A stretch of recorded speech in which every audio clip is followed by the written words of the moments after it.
Mesdames et messieurs les jurés, oubliez tout ce que vous avez déjà pu voir à la télévision ou au cinéma. Aujourd'hui, il n'y aura pas de témoins surprises, pas de nouveaux suspects de dernière minute, et personne ne fera de révélation choc à la barre. Parce que cette affaire est très simple.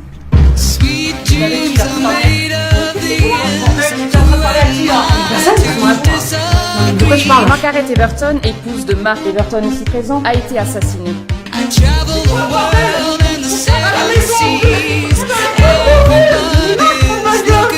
Margaret était un très bon professeur, adoré par ses élèves. Mais Margaret trompait son mari. Pourquoi c'était pour te faire plaisir? Viens, arrête là, détends-toi.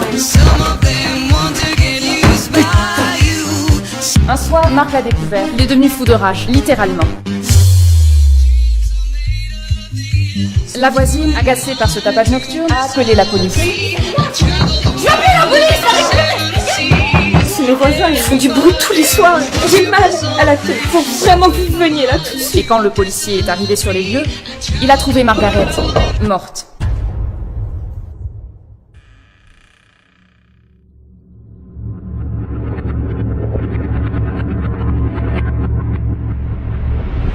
C'est aussi simple que ça. Merci. Maître, c'est à vous. Maître, c'est à vous. Maître! Maître!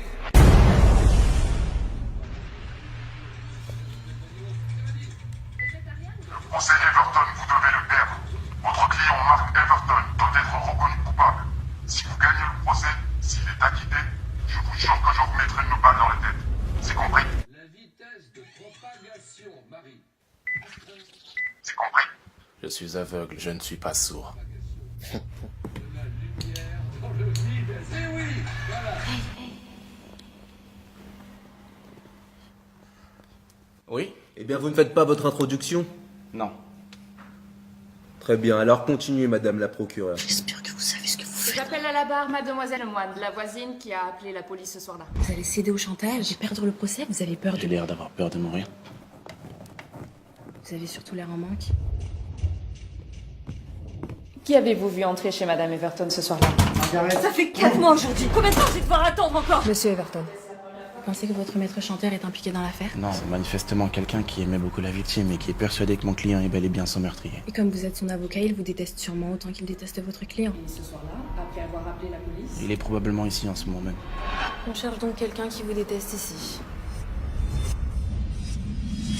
Ça réduit pas vraiment le nombre de candidats. Je veux dire quelqu'un d'autre que Mark Everton qui aurait pu commettre ce meurtre? Non. Vous devriez donc trouver le maître chanteur tout en gagnant le procès. Je te rappelle que je suis aveugle. Ah, parce qu'avant d'être aveugle, vous utilisiez vos yeux ou votre tête?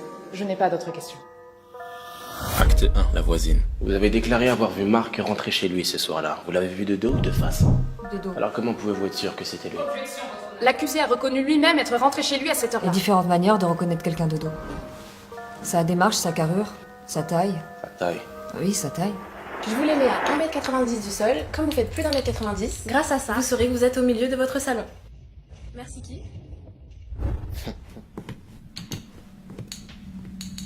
Vous pensez donc être capable de déterminer la taille approximative de quelqu'un à vue de nez? Vous sauriez alors voir qui dans cette salle d'audience fait plus d'1m90, par exemple? Est-ce que toute la salle pourrait se lever, s'il vous plaît? Quels sont ceux qui font plus d'1m90? Dernière rangée, le garçon à la 3e place en partant de la gauche. 5e rang, première place à droite. Et la jeune femme tout devant à droite. Elle doit faire plus d'1m90 grâce à ses talons. Elle a bon? Elle a bon. Autant pour moi. Merci. Plus que 3 maîtres chanteurs potentiels. Et c'était votre seule question?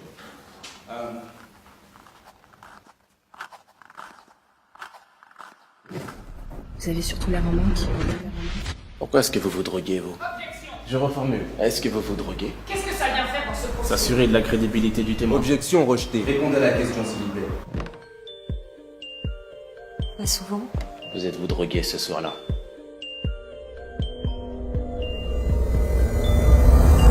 Oui. Mais c'était après avoir appelé la police. Votre déposition s'arrête au moment où vous avez appelé la police. Qu'avez-vous fait après? Après vous être drogué. Je me suis endormie. Vous êtes endormi. Mon client déclare être sorti de l'appartement après la dispute, sans sa femme seule, pour ensuite remonter et la trouver morte. Margaret! Margaret! Non! Qu'en pensez-vous? Je vous ai dit tout ce que je savais. Je vous crois, mais vous, avez-vous confiance en votre mémoire sous l'emprise des stupéfiants? Rien ne nous dit que vous ne vous êtes pas drogué au point de ne plus avoir conscience de ce que vous faites. Rien ne nous dit que vous n'êtes pas sorti de chez vous après que le mari soit sorti. Vous n'êtes pas allé voir cette satanée voisine qui vous tape sur les nerfs à se disputer avec son imbécile de mari tous les soirs et qu'à cause des drogues, vous vous souvenez de rien. Vous pouvez faire moins de bruit, s'il vous plaît. J'ai mal à la tête, j'ai appelé la police. Peut-être que dans votre état second, vous n'avez pas aimé le ton de cette satanée voisine. Je suis fatiguée, retourne à voir cette calme. Alors avant que le mari ne revienne, vous êtes rentré chez vous, mais après l'avoir poignardé. Objection, votre honneur. Spéculation. Contentez-vous de poser vos questions, maître. Je vous rappelle que vous êtes sous serment, mademoiselle Lemoine. Alors êtes-vous sûre et certaine que vous vous souvenez vous êtes endormi après vous être drogué ce soir-là? Oui. Je crois. Je n'ai plus de questions. Donc dernier rang, 3e place à gauche, 5e rang, 1re place à droite et une femme devant à droite. Oui, c'est l'un des trois. Acte 2, la meilleure amie. Vous étiez l'amie de Margaret, c'est bien ça? Oui, Maggie était ma meilleure amie. Comment caractériseriez-vous sa relation avec Mark? Normal. C'était une relation normale. N'avez-vous jamais été témoin de disputes? Si, comme tous les couples. De disputes particulièrement violentes? Je sais pas ce que vous essayez de me faire dire, c'était juste un couple normal avec des hauts, des bas. Et Maggie devait vraiment être contente d'avoir Mark. Mark est aussi l'un de vos meilleurs amis. Oui, il est devenu. Donc vous le couvrez. Objection? Spéculation? Contentez-vous de poser vos questions. Retenu, mais cessez votre cinéma, maître. Pourriez-vous décrire Mark dans sa relation avec Margaret en quelques mots, s'il vous plaît? Oui, Mark était quelqu'un de gentil, patient avec Maggie, intelligent et... Pardon. Dans le téléphone de la victime, on m'a rapporté que Margaret s'amusait à mettre des émojis à côté du nom de ses amis dans son répertoire. Est-ce que vous faisiez pareil? Oui. Quel est l'emoji à côté du nom de Mark dans votre téléphone? Un cœur, je crois. Un cœur. Quelle couleur est ce cœur? Rouge. Depuis combien de temps vous êtes amoureuse de Mark? Je ne suis pas Vous l'avez qualifié de gentil, patient, intelligent. Ceci est faux, j'ai rarement eu l'occasion de défendre quelqu'un d'aussi bête et détestable que cet homme. Vous êtes illusionné et ça ne peut qu'être par l'amour, alors. Vous étiez jalouse? Non. Est-ce que ça vous faisait de le voir avec elle? Mais Ça devait pas être simple. Elle était aimée de tout le monde et en plus par l'homme que vous aimiez. n'était pas aimée. Vous avez appris qu'elle le trompait. C'est juste Vous étiez que- jalouse de votre meilleure amie, C'est juste- amoureuse de son mari. Merci. Qu'est-ce que vous avez fait? Maman, ils vont croire qu'elle ment pour me couvrir parce qu'elle est amoureuse de moi. Non, regardez les jurés. Ce qu'ils vont voir, c'est la jalousie dans les yeux de cette femme qui n'a pas l'air très triste d'avoir perdu sa meilleure amie. Je leur ai donné de quoi imaginer, de quoi ébranler leur certitude. Ils vont imaginer cette femme rendre visite à sa meilleure amie. Ils vont imaginer se disputer avec elle après que vous soyez sorti de l'appartement à propos de vous ou de son infidélité, peu importe. Ils imagineront cette femme poignarder sa meilleure amie de sang-froid, par jalousie.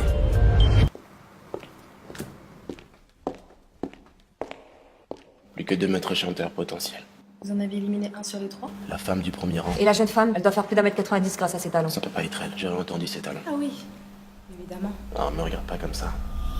Acte 3, le policier. Vous êtes le policier arrivé en premier sur les lieux. Alors je n'aurai qu'une question à vous poser. Qu'avez-vous vu? J'ai vu cet homme au-dessus du corps de la victime, un couteau plein de sang dans la main droite. Il venait de retirer la lame du corps inerte de Maggie. Sur la droite, dans sa poitrine. Je n'ai pas d'autres questions. Êtes-vous sûr que Marc...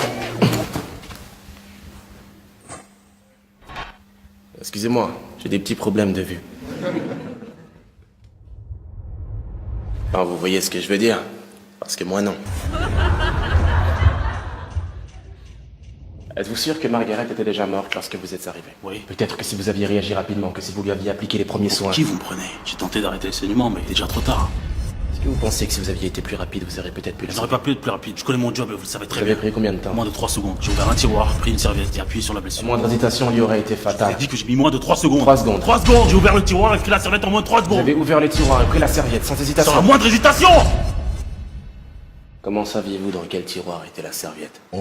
Parmi tous les tiroirs, vous avez ouvert le seul qui contenait une serviette, et sans la moindre hésitation. Vous deviez bien connaître son appartement. Alors c'était donc vous la mort.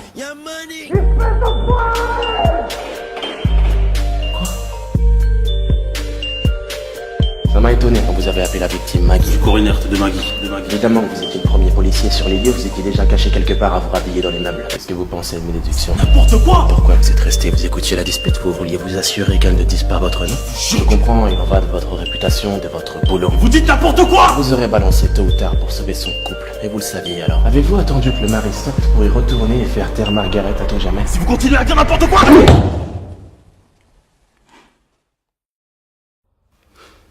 Je n'ai plus de questions. Acte Acte 4, le maître chanteur. Il me reste une personne à appeler à la barre, votre honneur. Alors j'aimerais faire venir... Enfin, vous voyez ce que je veux dire, parce que moi non. L'homme assis au 5e rang, première place à droite.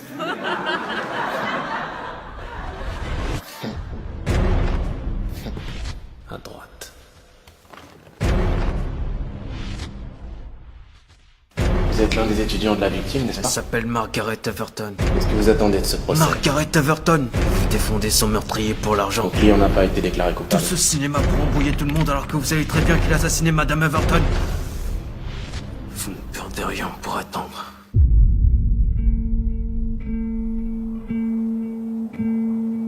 Avez-vous envisagé l'éventualité que Margaret Everton se soit suicidée?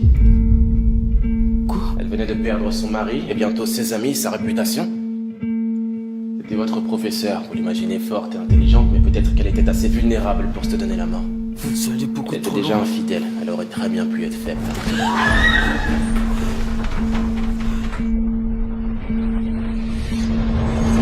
jure que je vous mettrai une balle dans la tête. Vous êtes une pourriture! Vous cherchez à manipuler tout le monde! Jamais elle aurait fait une chose pareille! J'ai l'air d'avoir peur de mourir. Vous ne la connaissez pas! Elle ne faisait pas que de nous apprendre la biologie! Et ce sale enfoiré l'a assassiné! Je te rappelle que je suis aveugle. Et vous êtes le chien qui fait tout pour lui faire échapper à la prison! Vous méritez de payer. Ah, parce qu'avant d'être aveugle, vous utilisiez vos yeux ou votre tête? Quelle est la vitesse de propagation, Marie? La lumière. La lumière. La vitesse de propagation de la lumière dans le vide. Eh oui, voilà. La lumière. Quoi? Vous connaissez peut-être l'allégorie de la caverne? Platon imagine que nous sommes prisonniers dans une caverne. Elle symbolise l'ignorance. Dans celle-ci, il y a ceux qui s'y complaisent et ceux qui désirent en sortir pour voir la lumière, qui symbolise la vérité. Peut-être que c'est mon client qui a tué Margaret, mais le croire et le savoir sont deux choses différentes alors. Dites-moi, êtes-vous sorti de la caverne?